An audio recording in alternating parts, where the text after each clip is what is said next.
And you already know who it is. All right, let me try it one more time. Welcome back to Room 104. This is your host, your one and only host, Shanti. Don't forget the Manti. Now, you might be asking yourself, what the fuck are you wearing? Okay, I'm going to be real right now. I'm going to be 100. I'm iced out. I just came back from a karate tournament. I've been doing karate for a long motherfucking time. Throughout all my years of karate, I have never entered a tournament. That changed today. So a lot of people would talk shit. Once they heard I would be like, oh, like you do karate and stuff? Yeah. I think I could kick your ass. Okay. So I always kept it quiet. And I always kept myself humble. I kept quiet. I shut that inner dialogue, that little thing in the back of my head that went, I will fuck you up. Turn it down. Little boy, you don't have to get poo shiesty with these hoes. I joined my tournament. Don't know how the fucking shit works, but I've seen it. I know the components. My place that I train did a tournament, an inner school tournament, because there are 2 schools currently. I signed up for 2 divisions. First division was forms. Second division was sparring. Forms, right, are a collection of moves, collection of strikes, that form together to create a collection. Did I already say collection? Form is a set of techniques that are meant to show or demonstrate your knowledge and your fluency of the techniques that are taught to you. And you get to showcase these forms, whichever one you pick. It's a traditional form that has been taught for hundreds of years. I'm just going to take these off for now because I'm explaining the whole goddamn story, so it's fine. Hi. So I chose a form to perform, and you perform these forms in front of judges, and the judges score you. The scores are from 7 to 9. I think it's out of 24, 25. And then those numbers are averaged based off of like however much, what's your total score. First place is a big ass trophy. Second place is a medium-sized trophy. And then if you're in third place, I think you just get a medal. Or I think you get a smaller trophy. And then the rest just get, for participation, they get medals. I've never done a tournament before. I was always scared to do a tournament for some reason. I lacked courage when I was a kid. Even though I was a black belt, I was afraid of getting hit. Well, everyone is. My instructor, my head instructor would always throw me in with the bigger guys. I'm like 5'4", and I'm fighting a 6'1" dude. I fought a 6'5" guy, 6'4" guy. I did 2v1 with one guy who was 6 feet and the other guy who was 6'4". And that's why I have a fucking crease down my nose, because I got kicked in the face. And I think my nose is still broken. And this was 2017 because I can't breathe.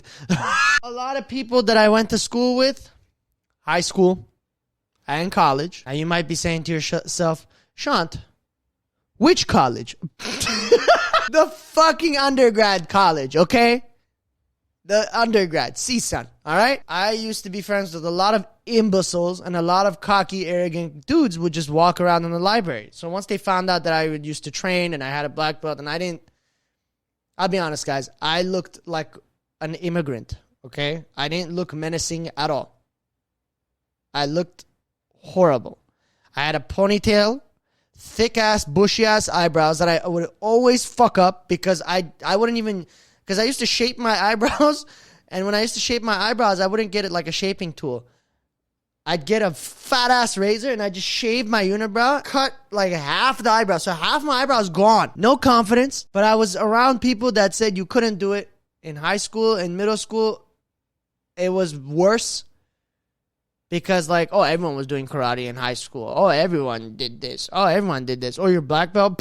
What are you, Bruce Lee now? They always used to say stupid shit like that. It's like, oh, you do karate? Whoa! I chose a relatively advanced form. It's mostly red belts and up that use this form. It's called Basai. I had to do it 3 times. Because out of the 7 participants, there were 5 ties. I don't know how this works, but there were 5 ties. Now, because there were 5 ties, we had to do it again for the 3rd time to break the ties. Apparently, for the 3rd place, right, there were 3 ties in 3rd place. The way it worked was, I guess, out of the 3, whoever got the highest would get 3rd place. That's how it worked. I was sweating bullets. For a split second, I'm like, they're getting higher scores doing this over and over again, and I only got to do it twice. Well, technically once, because the first one was a practice round. You don't get scored for that. So the second one that happened, I was like, okay, holy shit, this might be a loss for me. I might lose. How you like me now, pussies? Remember what I told you? There were 5 ties. 3 of them were for 3rd place. The other 2 were for 1st place. It was me and the other girl. 2-1. I won. 2-1. The judges voted 2-1. How you like me now? I won my first division. I was like, bro, I'm on a good, like I did my shit. I was on cloud 9, upper. Now, some of you are looking at me, and they're like, Shant, are you fucking kidding me right now? You proved nothing. All you did was you sat there, you stood up, you did a set of moves, and there was no opponent. You weren't fighting anyone. Suck my meatball, you stupid bastard. I got 1st place for sparring too. Hey, listen to me, you motherfucker, you. How you like me now? Y'all said I wasn't real. Y'all thought you can beat my ass. Adults division. Black belts only. Bigger guys. I was the shortest man on the planet in that room. Tell me why I am undefeated. We have 4 guys in our division. 4 guys. We point sparred. Now all of you are sitting there like, that's just a point spar. Where's your trophy, pussy? This is the only time I can brag. Let me brag a little bit, all right? Many men. You think you can beat this? I thought I told you. I'm a winner. I'm not like this at all. I never thought I could do any of this shit. I never thought I could compete, but I never knew what my real core strengths were. I was always like, I have good basics. Like I can throw a punch very well.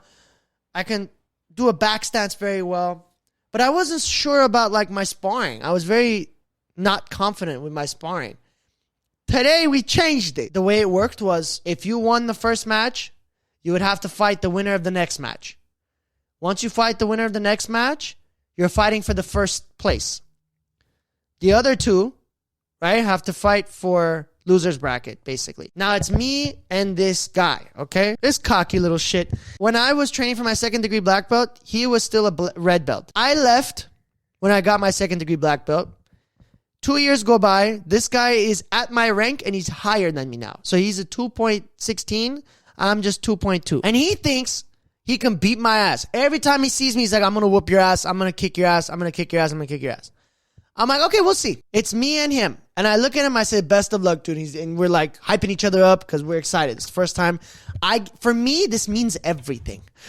This means everything. Because in regular sparring and like tests and qualification exams and stuff like that, there is just a timer and they just test you on whether or not you know how to spar. That's it. There's no points. There's nothing like that. There's no scoring. There's no motivation to win.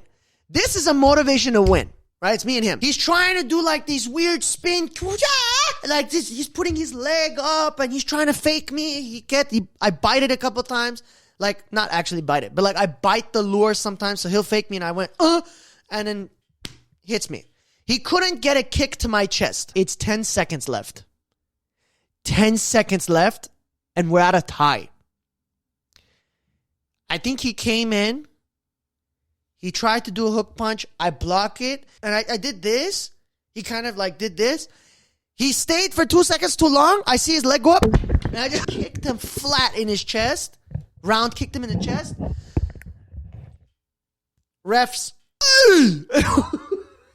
The refs go, points. They point in my direction. I got 1st place. They call my name up. Good shit. Me and him, we're good. And like, I'm like, cool. Good shit. That was good fight. Everyone fucking loved our fight. I think at some point we were the last fight. They were waiting on us because they stopped fighting. There was the way that it was split up. It was one side of the room had black belts. The other side in the room had red belts and green belts and all that stuff. So the black belts, so the red belts already went through and they finished. Now it's us. And everyone was watching me and him. So it was I didn't even notice. It was just me and him. It felt like Creed 3. Like we're in a ring and no one else is here. I proved to myself that I can spar. I'm good. That I only can get better from here. Now, let's put these away.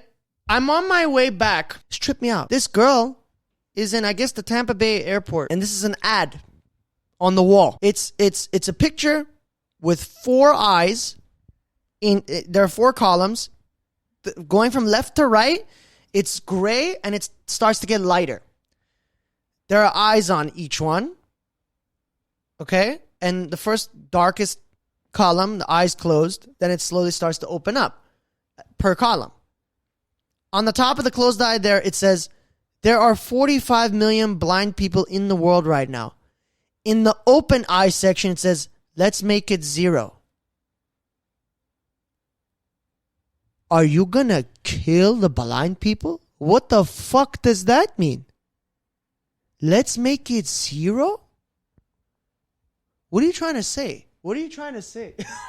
No, that's fucked up. So a company thought this is okay. We are going to threaten an entire subpopulation. 2 things. 1,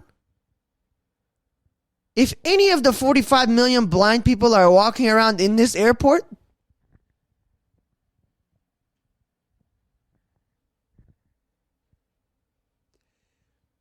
they will not be able to see the advert.